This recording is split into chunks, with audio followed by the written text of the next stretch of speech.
The letter came in a glossy white envelope, stamped with the HOAS seal like it carried the weight of the Constitution. Inside was a bill triple my usual feel, long with a notice. Violation of parking limitations. Excessive vehicles on property. I read it twice, then laughed. Excessive vehicles? Of course there were. My driveway looked like a dealership lot, lined with pickups, SUVs, and a couple of classic cars I'd spent years restoring. What the HOA didn't realize was simple. Every one of those cars was parked legally, because every one of those driveways belonged to me. That was the thing about power in neighborhoods like this. People thought it belonged to the loudest voice in the boardroom, the one who carried a clipboard and a tape measure, the one who scribbled violations like they were divine decrees. They never suspected it might belong to the quiet man at the end of the cul-de-sac. The one they dismissed as eccentric, the one who kept his business private. They never guessed I was their landlord in all but name. When the HOA's enforcer, a woman named Diane with a permanent scowl of someone who'd never known joy, showed up at my door, she carried the letter like a weapon. "You're in violation," she snapped. "Too many cars. It disrupts the harmony of the community."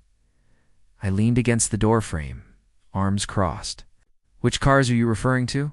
She gestured vaguely toward the street. "All of them. It's unsightly." Against regulations, I let the silence drag. Then, calmly, I asked, "Diane, do you know who holds the title deeds to 114, 116, 118, 120, 122, and 124 Oakwood Drive?" Her eyes narrowed. "The homeowners, of course." I smiled faintly. "No, me. I bought them. Quietly. Years ago." "Your homeowners are tenants, which means those driveways? Those cars? All mine. And unless you want to evict the landlord of half your neighborhood, I'd suggest you read the bylaws again." For a moment she faltered.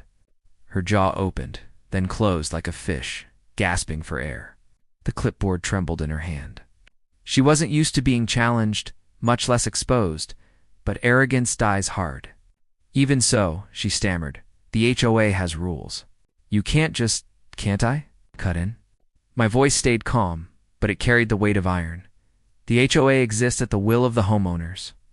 And right now, I'm the majority. You don't set the rules here, Diane. I do. Her face drained of color. She tried to muster a retort, but none came. Finally, she spun on her heel and marched back down the driveway, her authority crumbling with each step. That night, I drafted letters of my own. Not bills, not violations, lesses, renewals. I included a clause for each tenant, all HOA fees included in rent. No tenant responsible for separate HOA assessments. In one sweep of a pen, I severed the board's lifeline. Their power came from fear and fines, but both depended on compliance. Without my tenants' payments, they had nothing. By the end of the month, the HOA was in chaos. Meetings turned into shouting matches. Neighbors demanding to know why their fees had tripled while mine disappeared. Diane tried to spin it as special enforcement against a chronic violator, but whispers spread quickly. "He owns the houses." "All of them," the board tried to fight back. They threatened lawsuits, cited obscure bylaws, even hired a lawyer to draft a CSN desist. But when the tenants rallied behind me, refusing to pay a dime, the HOA's budget collapsed. Landscaping went unpaid. Pool maintenance stopped. Their kingdom of uniform hedges and sparkling sidewalks began to wither.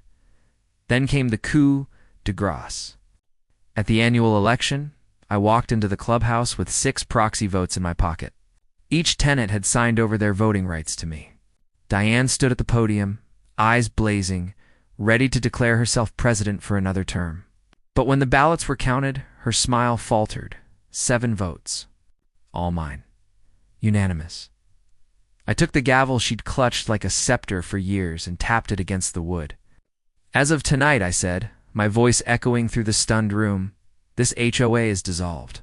Effective immediately." Gasps rippled across the hall.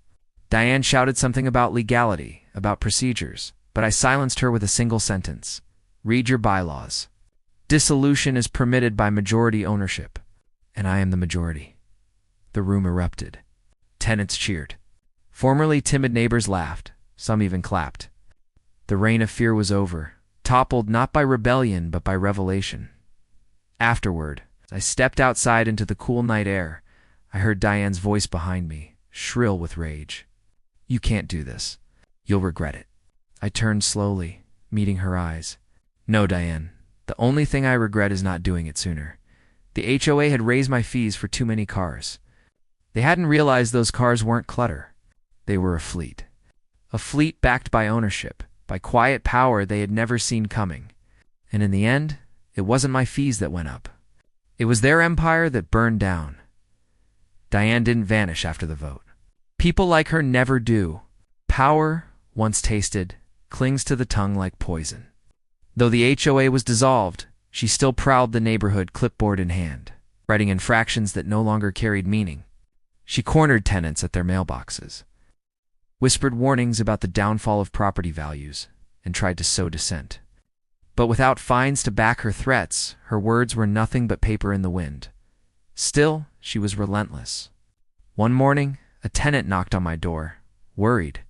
Diane had told him his lease was invalid, that I was illegally managing property. Another claimed she threatened to call the county inspector over unsafe parking conditions. It was petty harassment. But I recognized the tactic. When authority fails, tyrants resort to chaos. I could have ignored her, but I didn't. I knew better than to underestimate a cornered bureaucrat. Instead, I prepared first. I documented every note she left on windshields, every email she fired off, every confrontation she staged in front of witnesses. Then I called in a favor from a real estate attorney I'd worked with on the purchases years back. He smiled when I explained the situation. "She's still acting as an HOA officer after dissolution. That's impersonation of authority. If she keeps this up, she's looking at civil penalties and maybe criminal ones, depending on how far she pushes." That night, I sat at my desk and drafted my counterstrike. A letter addressed not to Diane, but to every resident of Oakwood Drive. In it, I laid out the facts. The HOA was legally dissolved, fees were no longer enforceable, and Diane had no more authority than a stranger off the street. I attached scanned copies of the bylaws, the dissolution clause, and the vote tally signed by every proxy holder. By the time the sun rose, each envelope had been slipped discreetly into mailboxes. The effect was nuclear. Tenants who had once tiptoed around Diane now shut their doors in her face.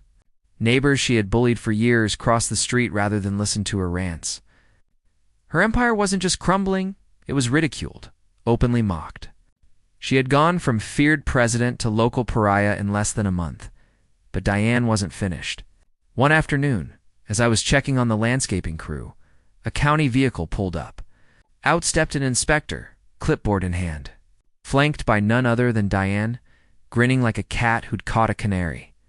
"Sir," the inspector began, "we've received reports of unregistered vehicles and unsafe structures on multiple properties you own. We'll need to conduct an inspection." I looked from him to Diane. She smirked, already savoring what she thought was my defeat. "Of course," I said smoothly. "You're welcome to inspect anything. But before you do, you'll want to see these." I handed him a binder neatly tabbed, fully documented. Vehicle registrations for every car, permits for every renovation, lease agreements confirming tenant compliance, and, at the very top, a notarized copy of the HOA's dissolution with my ownership stakes highlighted. The inspector flipped through it, his expression shifting from professional neutrality to thinly veiled irritation. He snapped the binder shut. "Everything appears in order," he said flatly. "This visit was unnecessary." Diane's face twisted. But here, there are too many cars. It's unsightly. He's destroying the neighborhood." The inspector turned on her. "Ma'am, without an HOA, aesthetic complaints are not enforceable.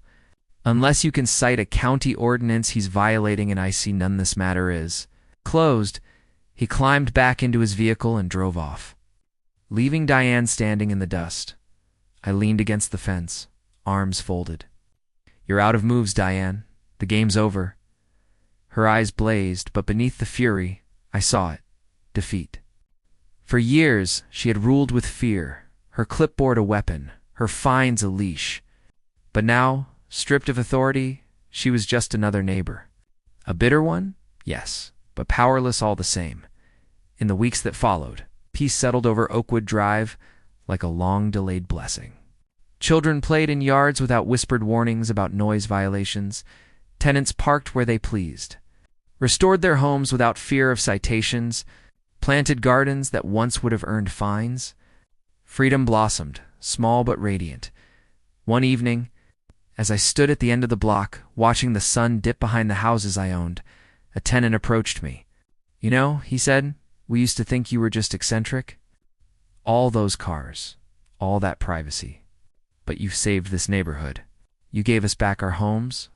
I shrugged, a small smile tugging at my lips.